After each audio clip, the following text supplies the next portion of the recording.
ఇప్పుడు గణపతి గురించి మనం ప్రస్తావించుకుంటే పరబ్రహ్మ స్వరూపమే గణపతి, వేదవేద్యమైన తత్వమే గణపతి అని స్పష్టంగా తెలుసుకోవాలి.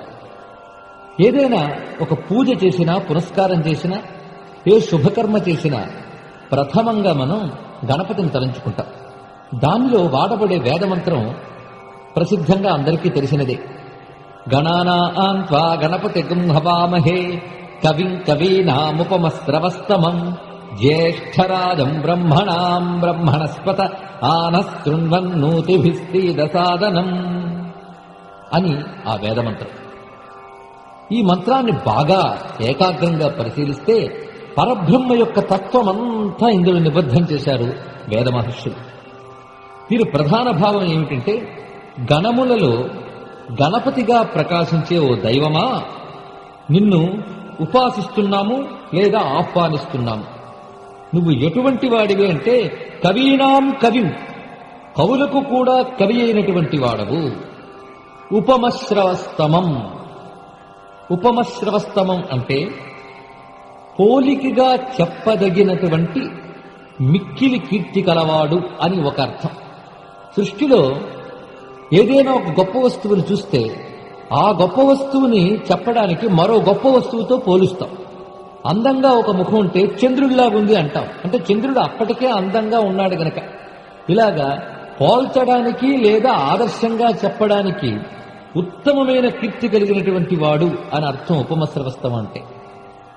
ఇంకొక అర్థం ఏమిటి అంటే, సర్వేషాం అన్నానాం ఉపమానం యస్య అంటూ వేదార్థం తెలిసిన వారు వ్యాఖ్యానించారు. ఉపమశ్రవస్తం అంటే అన్న సమృద్ధి కలవాడు అని ఒక అర్థం.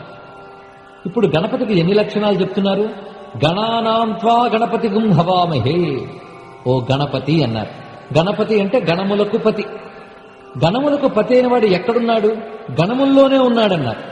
గణానాం త్వా గణపతి, గణములలో గణపతిగా ఉన్నటువంటి వాడు అన్నారు. గణాల్లో గణంలా లేడు ఆయన, గణాల్లో గణపతిగా ఉన్నాడు. అది ఆయన యొక్క గొప్పతనం. ఇంకొక వైపు కవులకు కవై ఉన్నాడు, అన్న సమృద్ధి గలవాడు. జ్యేష్ఠరాజం అన్నారు. జ్యేష్ఠరాజు అనగానే గణపతి తొలి దైవం అనే మాట ఈ మంత్రంలోనే మనకు కనబడుతుంది.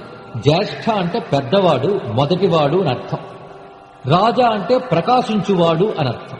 జ్యేష్ఠరాజ అంటే అందరికన్నా మొదటివాడై ప్రకాశించేటటువంటి వాడు గనక జ్యేష్ఠరాజం అన్నారు. బ్రహ్మణాం బ్రహ్మణస్పత, బ్రహ్మణస్పతే అని సంబోధిస్తున్నారు అన్నమాట గణపతిని. ఆయన బ్రహ్మణాం బ్రహ్మణస్పతి, బ్రహ్మణములయందు బ్రహ్మణస్పతిగా ప్రకాశిస్తున్నటువంటి వాడు కూడా ఆయన. బ్రహ్మణములు అంటే వేద మంత్రములు అని అర్థం. అంతేకాకుండా కర్మకి వినియోగింపబడేటటువంటి వేద మంత్రములు ప్రత్యేకించి, లేదా వేద మంత్రాలని కర్మకి వినియోగించేటప్పుడు బ్రహ్మణములు అని అంటామనేది దీని అర్థం. అంటే బ్రహ్మణ శబ్దం కర్మల్ని తెలియజేస్తుంది. ఈ కర్మలన్నిటికీ కూడా పతి ఎవడో అతడు బ్రహ్మణస్పతి అని చెప్తున్నారు. అటువంటి ఓ బ్రహ్మణస్పతి గణపతి, నువ్వు రావయ్యా అని ఆహ్వానిస్తున్నారు. ఎక్కడికి రావాలి? సాధనం. సాధనం అంటే సదనస్య భావం సాధన. సదనము అంటే ఇల్లు అని అర్థం. సాధనం అంటే ఇల్లు లేదా నివాసము అని అర్థం. అయితే అన్ని ఇల్లు సదనాలు అనిపించుకో. సదనం అంటే ఎక్కడ యజ్ఞం జరుగుతుందో ఆ చోటుకి సదనం అని పేరు. అందుకే సదస్సు, సదస్సు ఇటువంటి మాటలన్నీ మనకు వచ్చాయి. యజ్ఞం జరిగే చోటికి సదనం అని పేరు.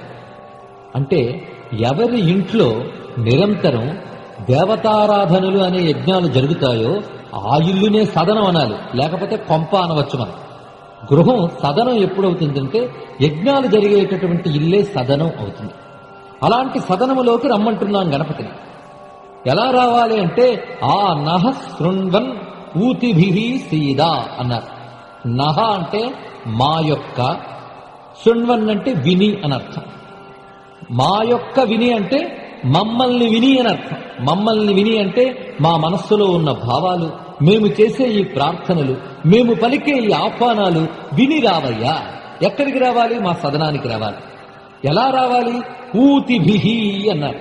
ఊతిభిహి అంటే శక్తులతో అని అర్థం. ఓ గణపతి, నీ యొక్క సమస్త శక్తులతో మా సదనమునకు రావయ్యా అన్నారు.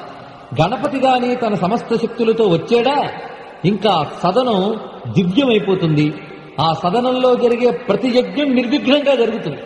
అందువల్లనే యజ్ఞము అంటే భగవద్ ఆరాధన చేసే ముందు ఈ మంత్రం చెప్పడం. ఎందుకంటే గణపతి తన సమస్త శక్తులతో వస్తే ఆ యజ్ఞం నిర్విఘ్నంగా చక్కగా జరుగుతుంది అని చెప్తున్నారన్నమాట.